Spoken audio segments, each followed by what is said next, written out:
बड़े बड़े देवता तुम्हारे बेटे की रक्षा करेंगे, उसकी चिंता मत करो। वो बड़ा भारी कर्म करेगा। नारद जी के इस कथन से राजा को कुछ संतोष हुआ और वे राज्य लक्ष्मी का तिरस्कार करके पुत्र का ध्यान करने लगे। इधर ध्रुव ने जाकर यमुना जी में स्नान किया और नारद जी के आदेशानुसार एकाग्र चित्त से भगवान का भजन करने लगे। तीन दिन के बाद वह कपित्थ और बदर यानी केत और बेर के फल खाने लगे। देखो, फल भी ऐसा नहीं खाना चाहिए जिसमें स्वाद की दृष्टि हो। फल भी तपस्या की दृष्टि से खाना चाहिए।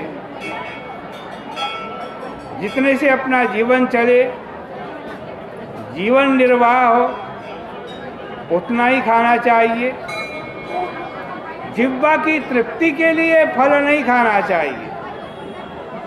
भगवान वृक्षों में फल इसलिए लगाते हैं कि वह फल पक्षियों के भी काम आए।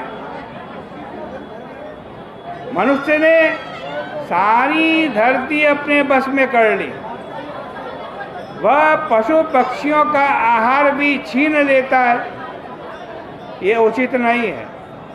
इसलिए भगवान ने कहा कि जितने से निर्वाह हो उतना ही लेना चाहिए।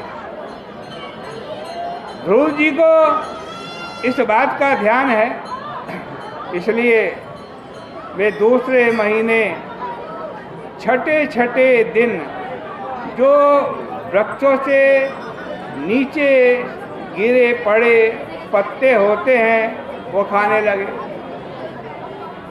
तीसरा महीना जब आया तो 9 दिन और चौथे महीने में 12वें दिन केवल पानी पीते थे। इसके बाद वे जितश्वास हो गए, वायु भक्ष हो गए। 5वां महीना आने पर ध्रुव जी ने अपनी सांस भी रोक ली।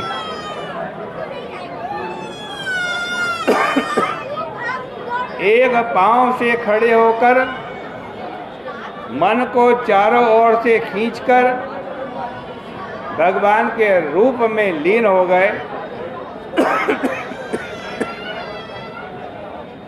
उन्होंने संपूर्ण विश्व के अंतर्यामी प्रभु में ऐसा मन लगाया कि वो संपूर्ण विश्व से तादात्म्य हो गए। तादात्म्य माने एक हो गए। वे दाहिना पांव रखें तो दाहिने ओर और बायां पांव रखें तो बाईं ओर धरती झुक जाए। इस प्रकार ध्रुव ने विश्वात्मा से एक होकर ध्यान किया तो सारी वायु उनके प्राणायाम के साथ एक हो गई। सब अब तो देवता लोग घबराए, भगवान के पास जाकर के बोले कि ये क्या हो गया है, हमारा तो प्राण रोध हो गया है, हमारी रक्षा करें प्रभु। भगवान ने कहा कि ठहरो, इस समय रूह हमारे विश्वात्मा रूप के साथ तादात्म्य हो गया है। हम उसको इस दुरत्य तपस्या से निरत करते हैं।